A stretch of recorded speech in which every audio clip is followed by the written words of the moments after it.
Bienvenue les amis, aujourd'hui c'est une histoire de féminicide aussi, mais pas que. Donc voilà, l'histoire se passe à Montpellier. C'est un couple qui a des enfants, déjà des ados et puis un petit bébé aussi. Et c'est un couple qui a des années de vie commune. Donc on ne sait pas comment ni pourquoi. La mère de famille, elle soupçonne son mari de vouloir avoir une seconde épouse. Donc le mari lui dit que non. La mère insiste. Elle dit que oui. Et s'ensuivent des conflits pendant des mois et des mois.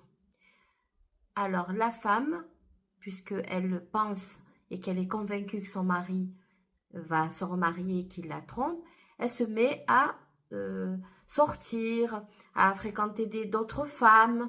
Elle a vraiment changé. Elle n'était plus la femme docile à la maison, la femme qui attend son mari sagement. Il la trouvait jamais quand il rentrait, ou très peu. Et elle s'occupait plus vraiment trop du foyer. Donc le mari, il a dit, écoute, puisque tu me soupçonnes, bien je vais aller de ce pas épouser une autre femme au bled. Donc lui, ce qu'il a fait, il a pris un billet, il est monté au bled. Elle, qu'est-ce qu'elle a fait? Bien, elle a trompé pour de bon. Au début, elle faisait semblant, mais il paraît qu'elle l'a trompé parce qu'on ne va pas accuser les gens, d'autant plus qu'elle est décédée, puis à son âme.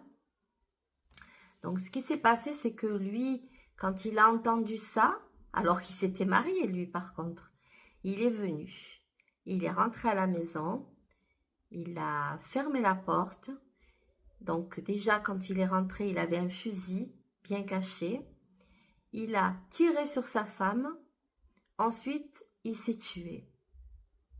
Voilà, tout simplement, tout bêtement, pour des histoires pas claires, des dialogues de sourds, euh, d'une complexité inouïe. Donc, ce qui se passe, c'est que les enfants sont restés orphelins, d'autant plus que le dernier, c'est un bébé de 1 an, il me semble, de mémoire. Voilà, donc cette histoire, je la connais bien parce que j'ai eu l'écho que ce sont enfin, pas des amis, mais des personnes plus ou moins proches. Et franchement, c'était vraiment très, très difficile à vivre cette histoire-là parce qu'on n'avait pas compris pourquoi ce drame a eu lieu, vraiment dans le fond.